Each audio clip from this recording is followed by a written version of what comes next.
Hello நண்பர்களே, இந்த வீடியோவில் நம்ம என்ன பார்க்க போகிறோம்னா, நம்ம சூர்யா அண்ணாவோட கருப்பு படத்தோட செகண்ட் சிங்கிள் எப்போ ரிலீஸ் ஆகும் அதை பற்றி டீட்டெயிலாக பேசலாம். ஸோ அதுக்கு முன்னாடி வீடியோ ஸ்கிப் பண்ணாமல் பாருங்கள். நம்ம சேனல் புதுசாக இருந்தால் சப்ஸ்கிரைப் பண்ணிடுங்க. நம்ம வாட்ஸ்அப் குரூப்பில் ஜாயின் பண்ணாமல் இருந்தால் மஸ்ட்டு ஜாயின் பண்ணிக்கோங்க. ஏன்னா இன்றைக்கி நம்மளோட WhatsApp group 1K members reach பண்ணிட்டோம். ரொம்பவே சந்தோஷமாக இருக்குது. நீங்களும் நம்ம குரூப்பில் மெம்பராக ஜாயின் பண்ணால் தாராளமாக ஜாயின் பண்ணிக்கலாம். லிங்க் டிஸ்கிரிப்ஷனில் இருக்குது. இப்போ வாங்க வீடியோக்குள்ளே போயிடலாம். செகண்ட் சிங்கிள் எப்போ வருங்கிற மாதிரி சோர்சஸ்லேருந்து அப்டேட் கிடைக்கிதுன்னா, January 6 நம்ம எஸ்ஆர் பிரபு அவர்களுக்கு பேர்த்டேங்க. ஸோ அன்றைக்கி ஏதாவது அனௌன்ஸ்மெண்ட் செகண்ட் சிங்கிளை பற்றி கிடைக்கிறதுக்கான சான்சஸ் நிறையவே இருக்குது அப்படிங்கிற மாதிரி சொல்கிறாங்க.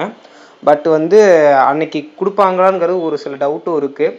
அது இல்லாத பட்சத்துக்கு நம்ம February மிட்டில் நமக்கு செகண்ட் சிங்கிள் அப்டேட் கொடுக்கறதுக்கான சான்சஸ் நிறையாவே இருக்குது. என்னை பொறுத்தளவு January 6 அப்டேட் கொடுத்தாங்கன்னா கொஞ்சம் நல்லாயிருக்கும். ஏன்னா சூர்யா ஃபேன்ஸ் எல்லோரும் ஏங்கிட்டுருக்கோம் செகண்ட் சிங்கிளுக்கும் அப்படியே ரிலீஸ் டேட்டுக்கும். ஸோ இதை பற்றின உங்களோட கருத்துக்களை மறக்காமல் கமெண்ட்ஸில் சொல்லிடுங்க. அந்த வீடியோ பிடிச்சிருந்தா ஒரு லைக் பண்ணிடுங்க. மீண்டும் ஒரு அருமையான வீடியோவில் சந்திப்போம். தேங்க்ஸ் ஃபார் வாட்சிங் நண்பர்கள்.